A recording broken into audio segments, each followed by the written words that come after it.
Hello, dear students. Welcome back to a news channel. Students, today's news is regarding vote. Now, it's not just about elections or documents. Okay? This article deals with something much bigger. It's about right to choose. Okay? Power, the local people, common people having power to decide, and the backbone of a democracy. So, we are talking about right to vote and how it evolved in India and why the Supreme Court is discussing voter lists in Bihar and what all this means for us and India's future. Okay, so let's just understand now what's the latest news. On July 10, what happened? Supreme Court told the Election Commission of India that now Election Commission can accept Aadhaar cards, voter ID cards, ration cards as valid identity documents during the special intensive revision of electoral rolls in Bihar. Now, what is SIR? Special Intensive Revision ये क्या है? Students, SIR क्या है? It's basically a detailed review process to update voter lists. Okay? It's a review process to update voter list and removing names of people who have moved, passed away or become ineligible. और जो new eligible voters हैं जो अभी 18 turn हुए हैं उनको add करना. तो ये एक्सरसाइज का नाम दिया है स्पेशल इंटेंसिव रिवीजन. क्या है ये? वोटर लिस्ट को अपडेट करना. But the problem is, some people in Bihar said they were being unfairly excluded from the list, with doubts raised over their citizenship. So the court stepped in. It said, wait a minute, the right to vote is central to our republic and you can't take it lightly. And so it asked Election Commission to allow more types of ID cards during the process to make it more inclusive. But students, to really understand why this is such a big deal, we have to go back and explore the history of voting in India. Okay? तो अगर हम voting history की बात करते हैं India में कैसे start हुआ, कब स्टार्ट हुआ. स्टूडेंट्स, पहले क्या था कि सबको वोट नहीं मिलता था.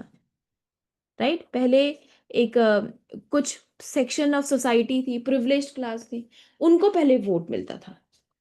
Okay, but when India got independence, India gave every adult citizen the right to vote in 1950. Okay, and yes, every adult, regardless of gender, caste, religion, or education, got to vote. So this is called as universal adult suffrage, जहां पे सभी adults को ये right है कि वो vote कर सकते हैं एक 18 एज के बाद. Now, here's the cool part. While Western countries, जैसे UK और USA, they slowly give this right in pieces. Okay? तो पहले उन्होंने क्या किया UK और US में? पहले privileged class को, first only to rich men, then poor men, then women, and even then with certain restrictions like taxes or literacy test. But India did it all at once. India ने ऐसा नहीं किया कि सबसे पहले जब India को इंडिपेंडेंस मिल गई उसके बाद. इंडिया ने कभी ऐसे नहीं किया. जब इंडिया इंडिपेंडेंट स्टेट बन गया, इंडिपेंडेंट कंट्री बन गई, तब ऐसे नहीं किया कि सबसे पहले एक सेक्शन ऑफ सोसाइटी को ही वोट दिया जाएगा, उनके पास ये राइट होगा, देन मेन के पास होगा, विमेन के पास नहीं होगा. ऐसा इंडिया ने नहीं किया. So, when India became independent, our constitution said every adult Indian, man or woman, can vote. Okay? See, the originally, जब वोटिंग एडल्ट सफरेज प्रोवाइड कराया गया. So initially voting age was 21, but in 1989, by 61st constitutional amendment, it lowered the age from 21 to 18. And that's how most of your elder siblings or cousins in college they can vote. Right? Now, let's talk about democracy and constitution.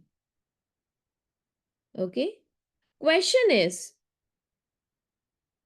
yes, is voting a fundamental right in India?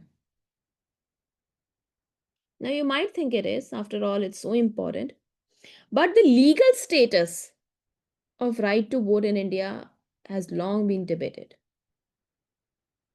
Okay? So, technically, कह सकते हैं कि voting that yes, it might feel that it might be observed that voting as a fundamental right, like freedom of speech or right to life. But instead, it's a statutory right. That means it is given by a law. The Representation of People Act, RP Act 1951. 1951.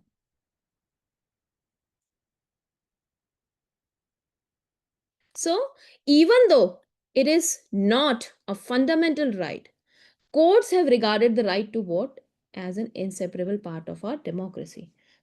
Okay, so it's the fundamental. Although it is not fundamental right, the Supreme Court says that it is essential, it is quite significant for democracy. Without it, we can't choose our leaders. And without fair elections, democracy can't survive. Okay, now, अब law कैसे important है? See, to make sure that elections are fair in India, we have two laws. ये हमने पहले भी discuss किया था. RPA Act 1950, Representation of People Act 1950, and Representation of People Act 1951. Okay, so 50 RPA Act 1950, this sets rule for preparing and updating the voters list. And RP Act 1951, this manages the conduct of elections, like how candidates gonna contest. It also deals with cheating or violence. जो भी है कि कहीं election process में candidates ने violence तो नहीं किया, cheat तो नहीं किया, fraud तो नहीं किया, तो वो सारा कुछ 1951 से 51 में deal करता है. और जो voter list है, setting rules for preparing it, it comes under RP Act 1950.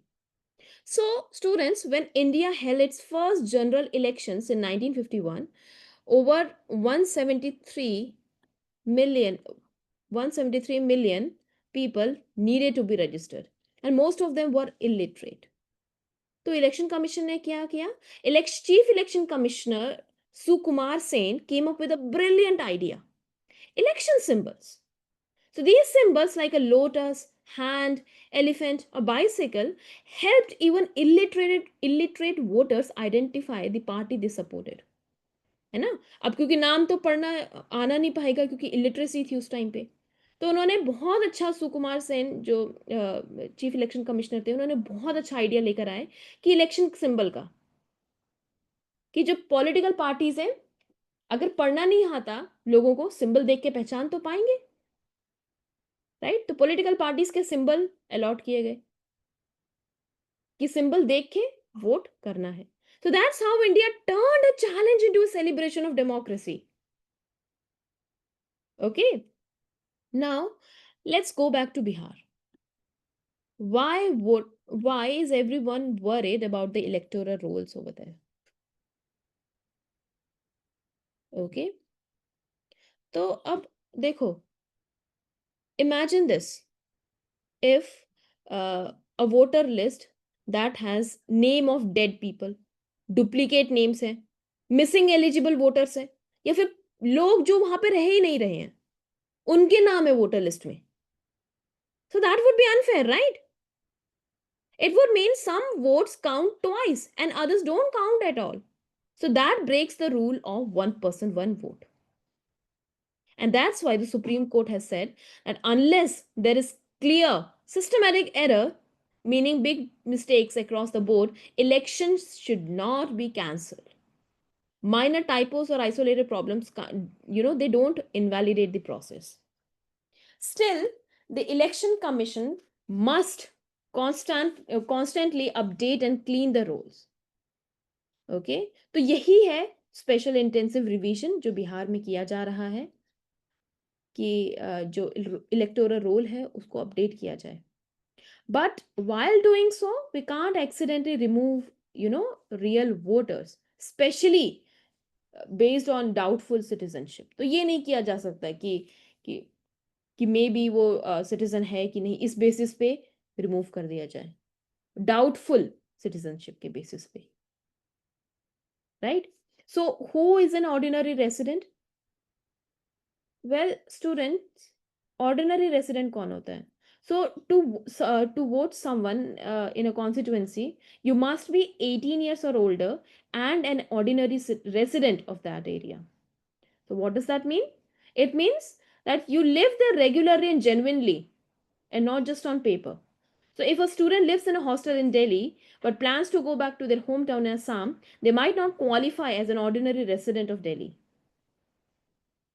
Because this rule, it tries to prevent fake addresses and it ensures that voters have a real connection to the place they vote from.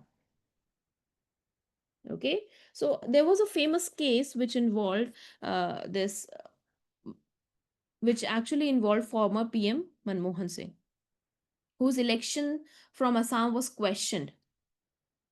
Okay, so the court clarified that time that ordinary residence means you live there habitually and not just in documents. Right, तो ये है ordinary resident का मतलब. अब voters की बात करते हैं जो फिजिकली प्रेजेंट नहीं हो सकते, जैसे कहीं और रह रहे हैं. And under Indian rules postal ballets, okay, postal ballots are provided for soldiers, armed forces personnel, paramilitary forces, government employees who are posted abroad, people on election duty. Okay, तो उनके लिए पोस्टल बैलेट्स है. But here's something interesting. Even Indian citizens living abroad called overseas electors. Overseas electors. And they can register to vote under Section 20A of RP Act 1950. However, they must come to India and vote in person. They are not allowed to vote by post or by proxy yet. Okay, maybe one day we'll have better tech to change that, but अभी फिलहाल के लिए तो ऐसा कुछ भी नहीं है. Okay, and now let's turn to Bihar, where some names were being removed from the voter list on the basis of doubtful citizenship. But आपको कैसे पता चलेगा कि if someone is a citizen? Can an official just decide that you look or sound foreign and strike your name off? Absolutely not. Supreme Court in the Lal Babu Hussain case 1995 said that you can't just delete someone's name unless you follow proper investigation and you give them a chance to respond. If a person has voted before, that must be given due weight. That is what Supreme Court said. So in short, no one can be removed from the voter list based on suspicion or pressure. Okay, so what will happen next? Well, Supreme Court now continue hearing the Bihar voter list case on July 28, and Election Commission has to be vigilant but also inclusive. ठीक है, तो बहुत सारे तो अभी पहले के मुकाबले डॉक्यूमेंट्स हैं आइडेंटिटी के लिए जो सुप्रीम कोर्ट ने कहा है, जैसे आधार कार्ड हो गया, राशन कार्ड हो गया, वो भी वैलिड डॉक्यूमेंट है, so that no real citizens is left out. At the same time students, you and I also have a duty. If you are 18 or older, your elder sibling is, make sure they have registered to vote. If not, just help them do it online through the voter. Okay, because voting is not just about right, it's a responsibility. Okay, so students, that will be all for today. Until next time, Jai Hind, goodbye.